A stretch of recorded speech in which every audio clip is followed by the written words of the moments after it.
Thank you both, especially for that last really clear answer. I will declare that I've actually been on BBC World Service, BBC Tamil, in both English and Tamil. I want to move back to the questions in relation to challenging disinformation. And you've both spoken to us about Russia and China and the amount of money that's going into it, in particular where our services, or BBC World Service, has been shut. And in some cases, the same frequency has been taken over by other states. In your view, does the government have a strong role to play in challenging disinformation overseas? And is BBC World Service the best vehicle to do this with? I think to illustrate the point, first of all, let me just briefly touch on an example that some of you may have heard before, but I think it's worthwhile bringing into the room, which is Arabic FM in Lebanon, which I mentioned earlier in the session. We monitored their output on the day of the walkie-talkie explosions, and it was essentially Moscow propaganda.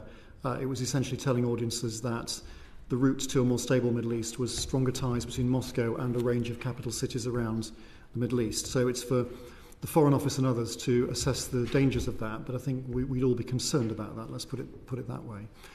Is the government a player? Yes, but the BBC is the subject matter expert in how to deliver impartial and free journalism around the world to our audiences, with the network and the experience to do that.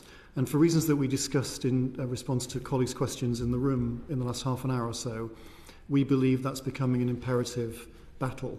The battle for truth is on is a nice marketing slogan, but actually it's meaningful. It means that there is a moment in our modern history now when establishing what is true and what is not true is the preeminent role of media organisations, so that consumers have a chance of getting to the truth.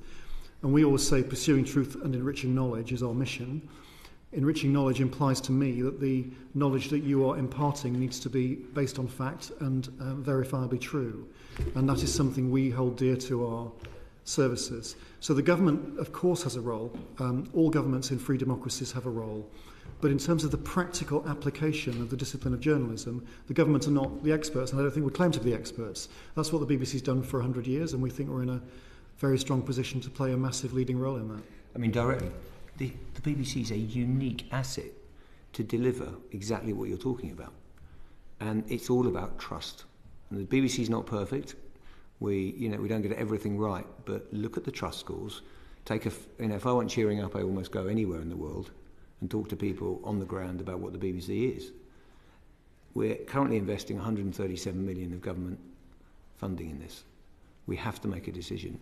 But much as I would absolutely support the government's efforts in terms of fact-based sharing of facts and all the things the government does, at the end of the day, a trusted, impartial, editorially independent organisation is how to go about this, and we have it. We're unique worldwide. We're the most trusted news brand in the world. That is huge.